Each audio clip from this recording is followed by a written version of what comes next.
Hello students, आप सभी का स्वागत है मेरे इस यूट्यूब प्लेटफॉर्म पर। और आज की इकोनॉमिक बॉटनी की क्लास में हम बात कर रहे हैं साल के बारे में। जैसा कि आपको पता है कि इकोनॉमिक बॉटनी में जो अभी हमारी क्लास चल रही हैं वो कास्ट या वुड के जो स्रोत पादप हैं उनके ऊपर चल रही हैं। तो ऐसे में इससे पूर्व में हमने टीक को लिया था और आज की क्लास में हम ले रहे हैं साल वृक्ष को। तो आइए शुरू करते हैं।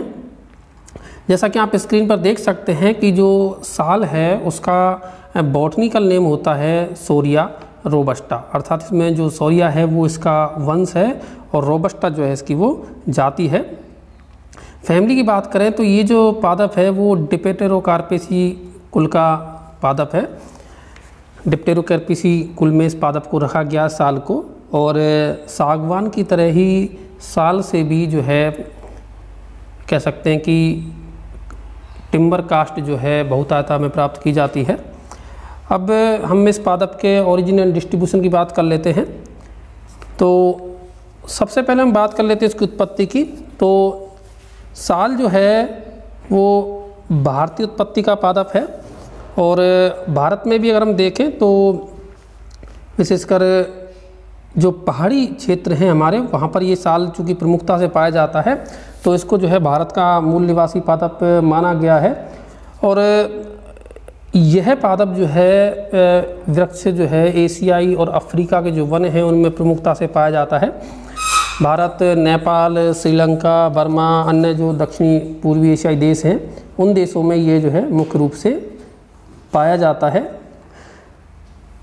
भारत की अगर हम बात करें तो भारत में यह हिमालय के जो तराई क्षेत्र हैं, इसके अलावा उत्तर प्रदेश, मध्य प्रदेश, बंगाल, उड़ीसा, हरियाणा, आंध्र प्रदेश, बिहार, इन सभी स्टेटों में यह पाया जाता है। जो तराई प्रदेश हैं और जो वन क्षेत्र हैं इन स्टेटों के उनमें जो है ये देखने को मिलता है। लेकिन जो हिमालय के तराई क्षेत्र हैं उनमें अधिक मात्रा में जो है हमें साल के वृक्ष जो है वो देखने को मिलते हैं।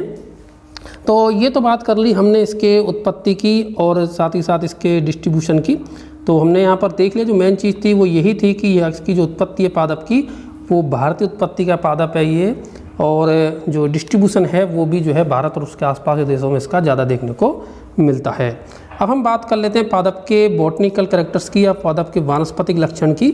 तो वानस्पतिक लक्षणों में हम देखें तो जो पादप है साल का वो ठीक टीक की तरह ही वृक्ष लंबा होता है और विशाल वृक्ष जो है इसका होता है। और अगर हम देखें तो आप देख सकते हैं कि जिसकी जो ऊंचाई है वो 30 से लेकर के 45 मीटर होती है और व्यास जो है इसका 4 से लेकर 6 मीटर तक का व्यास इस पादप का हो जाता है पुराने पादप का।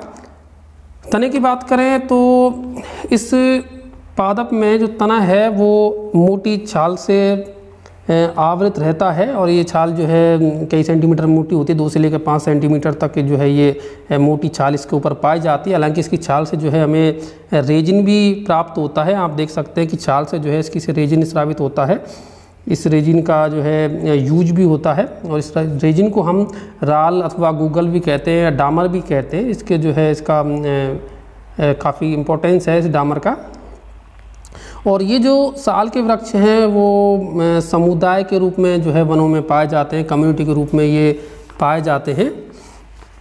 अब हम बात कर लेते हैं इसकी पत्तियों की। तो पत्तियां आप देख सकते हैं कि इसकी जो पत्तियां हैं वो 10 से लेकर के 30 सेंटीमीटर लंबी होती हैं और साथ ही साथ 15 से लेकर के 20 सेंटीमीटर चौड़ी इसमें पत्तियां पाई जाती हैं जो जालिकावस्त्र विन्यास युक्त तो होती हैं। साथ ही साथ ये पत्तियां सरल होंगी, थोड़ी सी मोटाई लिए हुए चर्मिल होती हैं, आकृति के लिहाज से अंडाकार होती हैं और अरेंजमेंट के लिहाज से ये एकांतर जो है पर्ण इसमें पाई जाती हैं।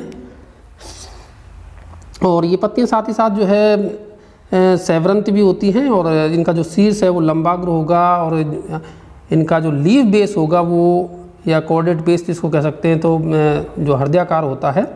और जैसा कि आपको बताया कि एकांतित क्रम में विकसित होती हैं और इनमें एक सिरीय जालिकावस्त्र विन्यास या यूनिकोस्टेट रेटिकुलेशन जो है इनमें पाया जाएगा, रेटिकुलेट होती हैं ये।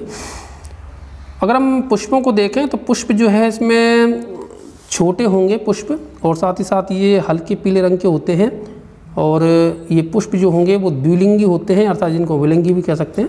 तो द्विलिंगी पुष्प पाए जाते हैं जो कि कक्षीय या पेनिकल पुष्पक्रम में ये व्यवस्थित होते हैं, विशेषकर टर्मिनल पेनिकल्स में ये जो है व्यवस्थित होते हैं। फल की बात करें तो फल जो है इसमें अंडाकार पाया जाएगा जो कि स्फुटनशील होगा और एक बीजी फल इसमें पाए जाते हैं। और जो फल है वो उसके विंग पाए जाते हैं और जो फल का प्रकार है वो इसमें समारा पाया जाता है। साथ कह सकते हैं कि फल जो होते हैं वो पक्षयुक्त समारा इसमें पाए जाते हैं। और फल जो होगा वो इसका परसिस्टेंट होगा। और आपको बता ही दिया कि इसमें जो है विंग्स पाए जाते हैं, ये बाह्यदल पुंज से बने हुए होते हैं जो कि 5 से 8 सेंटीमीटर लंबे होते हैं और ये पक्षमों द्वारा जो है ये आवृत होता है। अब हम बात कर लेते हैं इसके कल्टीवेशन की या प्रोपेगेशन इसका किस तरीके से करें, प्रवर्धन इसका साल का हम किस तरीके से कर सकते हैं। तो साल का जो प्रवर्धन है वो बीजों के द्वारा ही किया जाता है, बीजों के द्वारा इसको उगाया जाता है और इसकी जो बीजों की जीवन क्षमता होती है वो काफ़ी अल्प रहती है, मतलब अल्पकाल तक ही इसके बीज जो है जननक्षम रह पाते हैं। अतः जो है इसके बीजों को परिपक्व होने के तुरंत बाद ही इन्हें जो है क्यारियों में पौध बनाने के लिए रोपा जाता है। और यह कार्य जो हम करते हैं वो जून जुलाई के महीने में करते हैं। जून जुलाई में जो है बीजों को बो करके हम पौध तैयार करते हैं और लगभग ये जब 1 वर्ष पुराने हो जाएंगे तो 1 वर्ष पुराने ये जो एक तरीके से पौध है इसको जो गड्ढों में हम स्थानांतरित कर देते हैं और पौधों के मध्य लगभग 4 से 5 मीटर के बीच की दूरी रखते हैं। और जब ये पादप पे 30 से लेकर के 40 या 50 वर्ष तक के हो जाते हैं तो उसके पश्चात ये जो है इनसे काष्ठ प्राप्त की जाती है या टिम्बर प्राप्त जो है हम करते हैं। आपको आवश्यकता जो है यहाँ जो है स्क्रीन पर दिख ही रही है कि इसके लिए जो जलवायु है, जैसा कि हमने पहले भी जिक्र किया कि जो है हिमालयी तराई प्रदेश जैसी जलवायु इसके लिए उपयुक्त रहती है। और वार्षिक वर्षा इस पादपों के लिए जो है 300 से लेकर के 550 होने चाहिए। और तापमान की बात करें तो 25 से लेकर के 35 डिग्री सेंटीग्रेड तापमान इस पादप के प्रोपेगेशन के लिए आवश्यक है। और जो मृदा है वो कंकरीली मृदा, जिसको ग्रेवल भी बोलते हैं, ग्रेवल मृदा जो है ज़्यादा बढ़िया रहती है। और इस तरीके का जो वातावरण है वो हिमालय के तराई प्रदेशों में जो है हमें देखने को मिलता है, इसीलिए वहाँ पर इसके वन जो है वो प्रमुखता से पाए जाते हैं।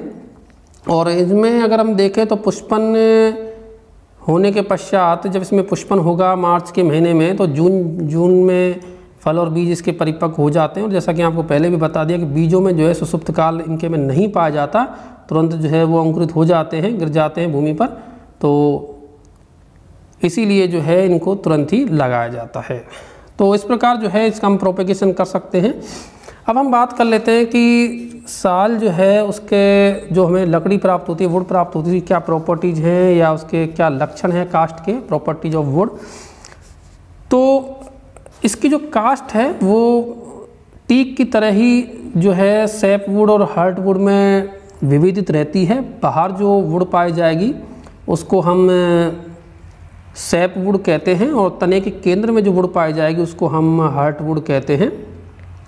जैसा कि आपको पता ही है कि जो पादप के तने की हार्ट वुड है वो बहुत ज़्यादा काम की होती है। हालांकि बाहर वाली जो काष्ठ है वो सफ़ेद हल्की भूरे बाहर पतली परत के रूप में होती है, लेकिन जो केंद्रीय अंतकाष्ठ होगी हार्ट वुड जिसकी हम बात कर रहे हैं वो गहरे रंग की होती है और साथ ही साथ एक लाल भूरे रंग की होती है, धारियों युक्त पाई जाएगी। और अगर हम प्रकार की दृष्टि से देखें तो काष्ठ जो है इसमें डिफ्यूज पोरस प्रकार की होती है, जो इसमें बड़ी बड़ी वाहिकाएँ पाई जाएंगी। तो डिफ्यूज पोरस प्रकार की जो काष्ठ है हमें यहाँ पर इसकी अंतकाष्ठ जो है वो देखने को मिलती है। और जैसा कि आपको बताया कि काष्ठ की सतह पर यहाँ पर धारियाँ भी पाई जाती हैं। और हार्ट वुड जो है वो कठोर होता है और गुणवत्तायुक्त होता है और यही जो है काम का होता है हमारे का। और इसकी जो काष्ठ है उसका पूर्ण सीजनिंग या संशोधन करना जो है मुश्किल होता है, क्योंकि जो है सुखाने पर या मतलब ताप में जो है इसका फट जाती है काष्ठ। तो इसीलिए जो है यह काष्ठ टीक की तुलना में थोड़ी सी निम्न किस्म की मानी जाती है। लेकिन इसका भी जो है काष्ठ जो अगर बात करें तो ये मजबूती, लचीलेपन, टिकाऊपन में ठीक किस्म की होती है। तो ये तो जो है हमने कुछ इम्पोर्टेंट कैरेक्टर्स की बात करी, इसके प्रॉपर्टीज़ की जो है वुड के प्रॉपर्टीज़ हैं। इसके अलावा जो है इसमें हम बात कर लेते हैं कि वार्षिक वलय तो वृद्धि वलय जो है यहाँ पर कास्ट में पूर्णतः स्पष्ट नहीं होते, और कास्ट का प्रकार आपको बता ही दिया है कि हार्टवुड जो है वो इसकी अच्छी होती है, अत्यधिक कठोर होती है। तो प्रॉपर्टीज ऑफ सालवुड के बाद में अब हम बात कर लेते हैं इसके उपयोग की। लेकिन उपयोग की बात करने से पहले आप यहाँ पर जो है कुछ फोटोग्राफ्स देख सकते हैं। देखिए ये जो है साल का वृक्ष है, किस तरीके से बड़े बड़े वृक्ष जो है इसके पाए जाते हैं, और यही जो है कास्ट का इनका जो स्रोत होते हैं। तना आप देख सकते हैं कि मोटा तना इन पातों में पाया जाता है। और ये देखिए आप, ये जो है साल की वुड है, और वुड में आप देख सकते हैं कि ये जो बाहर हमें थोड़ा सा जो वाइट कलर से मिलता जुलता जो कलर दिख रहा है, बाहर की जो अलग परत दिख रही है, ये इसकी बाहरी या जिसको हम कहते हैं ये सैप वुड है। और अंदर जो ये ब्राउन कलर में दिखाई दे रही है, इसको हम कहते हैं हार्डवुड, जो कि हमारे काम की होती है, टिम्बर जिससे प्राप्त किया जाता है, तो ये हार्डवुड होती है। और आपको यहाँ पर वार्षिक वलय बहुत स्पष्ट तौर पर जो है देखने को नहीं मिल रहे हैं, जिस तरीके से हमने आपको पिछले वीडियो में टीक में बताया था। तो टीक या सागवान की जो कास्ट है उसमें बहुत बेहतरीन तरीके से जो है हमें एनुअल रिंग्स जो है देखने को मिलते हैं, तो जिसका जो है यहाँ पर अभाव पाया जाता है। तो ये जो है बात हुई आपकी वुड की। अब हम बात कर लेते हैं इसके क्या उपयोग हैं साल के, और क्या इसकी कास्ट के उपयोग हैं। तो कास्ट का जो प्रयोग है वो ब्रिज निर्माण, खंबे, बीम, पहिए, नाव, रेलवे वैगन बनाने में इनका किया जाता है। इसके अलावा निम्न किस्म के खिड़की, दरवाजे, टेबल, कुर्सियाँ आदि जो फर्नीचर है उसमें प्रयोग किया जाता है, क्योंकि उत्तम किस्म का जो फर्नीचर है वो बनाया जाता है सागवान की लकड़ी से। लेकिन जो थोड़ा निम्न किस्म का फर्नीचर है वो इससे जो है बना लिया जाता है। इसके अलावा जैसा कि आपको पूर्व में भी बताया कि इसमें तने की छाल से साल डामर प्राप्त होता है। आपको बताया था कि ओलियोरेजिन जो है स्रावित होता है इसकी छाल से। तो ये ओलियोरेजिन जो है काम का होता है। इसका प्रयोग जो है धूप सामग्री, पॉलिश, मतलब विशेषकर जूतों के polish, paint, carbon paper, typewriter के फीते बनाने में इसका प्रयोग किया जाता है। इसके अलावा वृक्ष की जो छाल है वो टैनिन और सेलुलोज उद्योग में भी काफ़ी काम की होती है। टैनिंग आप सभी जानते ही हैं कि जो चमड़ा एक तरीके से टैनिंग जो है की जाती है, तो उसमें भी जो है ये काफ़ी काम में आती है। और इसके अलावा अगर हम देखें तो सेलुलोज इंडस्ट्री में भी इसकी छाल का जो है प्रयोग किया जाता है। नेक्स्ट प्रयोग है हमारा साल वृक्ष जो है वो सिल्क व लाख के कीटों के लिए भी पोषक का कार्य करता है। अर्थात जो रेशम के और लाख के जो कीट हैं उनको पाला जाता है इन वृक्षों पर। और इसके अलावा जो इसका डामर जो प्राप्त होता है उसको वो विभिन्न रोगों के उपचार में भी प्रयुक्त होता है। इसके अतिरिक्त और भी इसका उपयोग हो सकता है, जैसे कि बीजों से साल बटर प्राप्त होता है जिसको चॉकलेट निर्माण में प्रयोग में लिया जाता है। इसके अलावा ये जो डामर है इसके आसवन से चूहा ऑयल भी प्राप्त किया जाता है, जिसका प्रयोग इत्र निर्माण में किया जाता है। तो ये सभी जो हैं इसके उपयोग हैं। हालांकि और भी जो है उपयोग इसके हैं, क्योंकि इसका जो है महत्व और भी चीज़ों में है, जैसे कि इमारतों की चौखट बनाने में भी इसकी लकड़ी को हम प्रयोग में लाते हैं। तो इन सबसे हमें पता चलता है कि जो साल की कास्ट है वो काफ़ी काम की होती है, ठीक उसी प्रकार जिस तरीके से सागवान की कास्ट जो है हमारे काम की होती है। और यहीं पर हमारे आज का ये वीडियो समाप्त होता है। आप सभी को थैंक यू।